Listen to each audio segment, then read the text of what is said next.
اصل كابتن علاء عبد العال ما بيلعبش كوره، ما عندوش كوره، هنكسب ازاي؟ امبارح كابتن علاء عبد العال كان بيلاعب النادي الاهلي وقدر يقتنص نقطه من النادي الاهلي، والمباراه الرابعه على التوالي لا بيسجل ولا بيستقبل ولا بيكسب ولا بيخسر، وبيجمع 4 نقاط من 4 مباريات. واللي انا عايز اقوله نقطه، هو انت دلوقتي بتهاجم كابتن علاء عبد العال ليه؟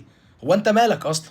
انت لما تيجي تنزل تلعب انت عايز تجبر اللي قدامك يلعب بطريقه على هواك، انت عايزه يفتح قدام النادي الاهلي، ده مش صح. والاهم بقى، هو انت جاي تتفرج على كوره؟ الراجل ده ما بيلعبش عشان خاطر يفرجك على كوره، الراجل ده بيلعب عشان خاطر عايز يقعد بغزل المحله في الدوري الممتاز، عايز يكمل كمدير فني ويبني اسم ليه في الدوري المصري الممتاز. انت مالكش علاقه الطريقه بتاعته ايه. هو انت لما تيجي تنزل تلاعب منافس هتقول له معلش فتح خطوطك عشان انا ما بعرفش اهاجم الخطوط المتقاربه، او ما بعرفش اهاجم الدفاعات المتكتله؟ فشابوه الكابتن علاء عبد العال اللي قدم مباراه كبيره جدا، ومباراه فنيا دفاعيا هو راضي عنها، وفعلا الناس بتوع غزل المحله راضيين عنها. وانك تاخد نقطه من النادي الاهلي دي مش حاجه سهله، خصوصا مع الصرف الكبير جدا اللي النادي الاهلي صرفه، سواء كان على مدير فني او على كل اللعيبه والصفقات اللي الاهلي جابها. واخيرا ده كان رايي، قول لي انت رايك، هل شايف ان انا عندي حق، ولا شايف ان لا لازم كابتن علاء عبد العال كان يلعب بخطوط مفتوحه ويمتع الجماهير ويخسر سكور عشان يتقال ان كابتن علاء عبد العال كده مدير فني كويس؟